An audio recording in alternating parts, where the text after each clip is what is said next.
हर हर महादेव। आज मेरा श्री शिव महापुराण पढ़ने का तीसरा दिन है, तो चलिए शुरू करते हैं। आज हम विद्येश्वर संहिता से शुरू करेंगे, मतलब प्रथम खंड।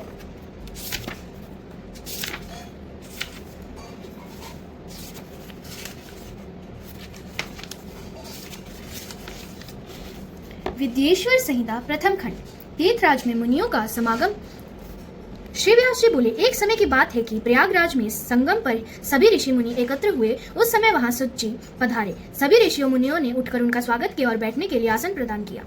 अपने हाथ जोड़कर उनसे विनती किया, हे मुनिवर, कलयुग में सभी मनुष्य पाप ताप से पीड़ित होकर सत्कर्म से रहित, पर स्त्रीगामी, पर निंदक, आत्मज्ञान रहित, नास्तिक, देहाभिमानी, दूसरों की हत्या करने वाले, माता पिता के द्वेष रखने वाले और स्त्रियों के गुलाम हो जाएंगे। वेश्या अपने धर्म से सहित कुमार्गी हो जाएंगे। शूद्र अपने कर्म को छोड़कर तिलक लगाकर ब्राह्मणों का सा आचरण करने लगेंगे।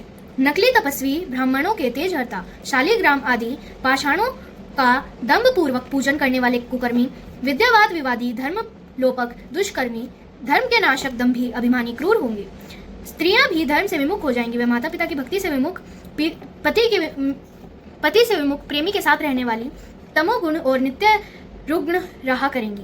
इस दुख से छुटकारा दिलाने वाला कोई सरल उपाय बताइए। मुनिवरों की यह बात सुनकर सुत जी भगवान शंकर का ध्यान करके बोले,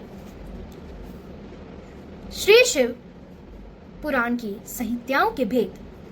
श्री सुत जी बोले, हे मुनिवरों, कलयुग के पापों को नष्ट करने वाले परमार्थदायक शिव पुराण वेदांत का सर्वस्व कहा गया है। इसके पढ़ने एवं सुनने से मुक्ति मिल जाती है। व्यास जी का कहना है कि शिव पुराण का एक या आधा श्लोक पढ़ने वाला भी पापों से मुक्त हो जाएगा। जो व्यक्ति सावधानी पूर्वक पूरा पाठ करेगा वह जीवन भर के लिए मुक्त हो जाएगा। इसका आचरण करने वालों को एक एक अश्वमेध यज्ञ का फल प्राप्त होता है। भगवान शिव ने इसे स्वयं उपनिषद रूपी समुद्र मंथन करके निकाला था।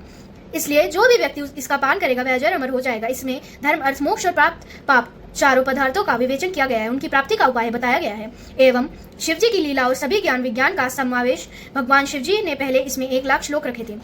पहला है विद्येश्वर संहिता, दूसरा रुद्र संहिता, तीसरा विनायक संहिता, प्रत्येक में 10,000 श्लोक, चौथा उमा संहिता 8,000 श्लोक, पांचवा मात्र संहिता में 8,000 श्लोक है, छठा एकादश रुद्र संहिता में 13,000 श्लोक, सातवां कैलाश संहिता में 6,000 श्लोक, आठवां शतरुद्र संहिता में 3,000 श्लोक, नौवां कोटि रुद्र संहिता में 9,000 श्लोक, 10वां सहस्त्र कोटि रुद्रा में 11,000 श्लोक, 11वां मानवीय संहिता में 10,000 श्लोक, 12वां धर्म संहिता में 12,000 श्लोक रखे गए थे।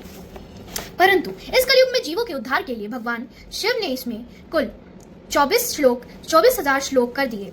अब इसमें विद्येश्वर संहिता, रुद्र संहिता, शतरुद्र संहिता, कोटि रुद्र संहिता, श्री उमा संहिता, श्री कैलाश संहिता और वायदेय संहिता रखी है। जो इन सभी संहिताओं का पाठ करता है वह जीवन से मुक्त हो जाता है। यह समस्त पुराणों में श्रेष्ठ और जीवों का कल्याण कारक है। ओम नमः शिवाय।